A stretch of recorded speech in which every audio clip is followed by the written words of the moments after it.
നിങ്ങൾ ആദ്യം നിങ്ങളിൽ വിശ്വസിക്കുക, നിങ്ങളിൽ മതിപ്പ് ഉള്ളൊരു വ്യക്തിയാകുക. നിങ്ങൾക്ക് നിങ്ങളിലുള്ള വിശ്വാസമില്ലാതെ നിങ്ങൾക്ക് എന്ത് നേടാനാണ്? നിങ്ങൾക്കൊരു നിമിഷം പോലും സമാധാനപരമായി ഇരിക്കാൻ പോലും സാധിക്കില്ല. നിങ്ങൾ ആദ്യം നിങ്ങളിലുള്ള വിശ്വാസം ഊട്ടിയുറപ്പിക്കുക. നിങ്ങൾ മോശക്കാരനാണ്, മോശക്കാരിയാണ്, നിങ്ങൾക്കൊന്നും കഴിയില്ല, നിങ്ങൾ വിജയിക്കില്ല, നിങ്ങളുടെ ജീവിതം മുഴുവൻ തകർന്നിരിക്കുന്നു, ഞാനിനി എന്തിനാണ് ജീവിക്കുന്നത്, അങ്ങനെയുള്ളവരാണ് പല കടുങ്കയിലേക്കും പോകുന്നത്.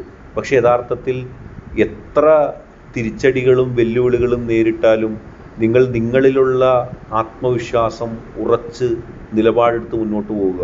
അല്ലെങ്കിൽ നിങ്ങളുടെ ജീവിതത്തിന് എന്താ ഒരു അർത്ഥമുള്ളത്? നിങ്ങൾ നിങ്ങളിൽ വിശ്വസിച്ചാൽ നിങ്ങളെ ആർക്കും തോൽപ്പിക്കാൻ കഴിയില്ല. നിങ്ങൾ ആത്മവിശ്വാസത്തോടെ മുന്നോട്ട് പോകുമ്പോൾ നിങ്ങളുടെ മൂല്യം വർദ്ധിക്കുകയാണ്.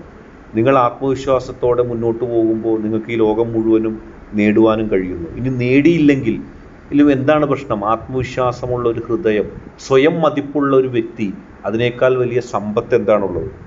അല്ലാതെ സ്വയം വിശ്വസിക്കാതെ എത്ര മുന്നോട്ട് പോയിട്ട് എന്താണ് കാര്യം?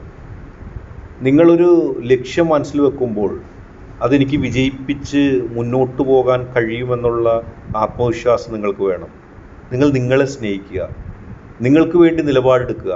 സ്വാർത്ഥതയുള്ളൊരു വ്യക്തിയാകാനല്ല പറയുന്നത്, ആത്മവിശ്വാസമുള്ളൊരു വ്യക്തിയാകാനാണ്. നിങ്ങൾ നിങ്ങളെ സ്നേഹിച്ച്, നിങ്ങളെ സംരക്ഷിച്ച്, നിങ്ങളെ ഉയർത്തിക്കൊണ്ടുവന്നാൽ മാത്രമേ നിങ്ങളിൽ ഉത്തരവാദിത്തപ്പെട്ടവർക്ക്, നിങ്ങളെ ഉറപ്പിച്ച് ജീവിക്കുന്നവർക്ക്, നിങ്ങളിൽ ഭാരമേൽപ്പിച്ചിരിക്കുന്ന ആളുകൾക്ക് നേട്ടം ഉണ്ടാകുകയുള്ളൂ. കുറഞ്ഞ പക്ഷം അവരെ സംരക്ഷിക്കാനെങ്കിലും നിങ്ങൾക്ക് കഴിയണമെങ്കിൽ നിങ്ങൾ ആത്മവിശ്വാസത്തോടെ മുന്നോട്ട് പോകണം.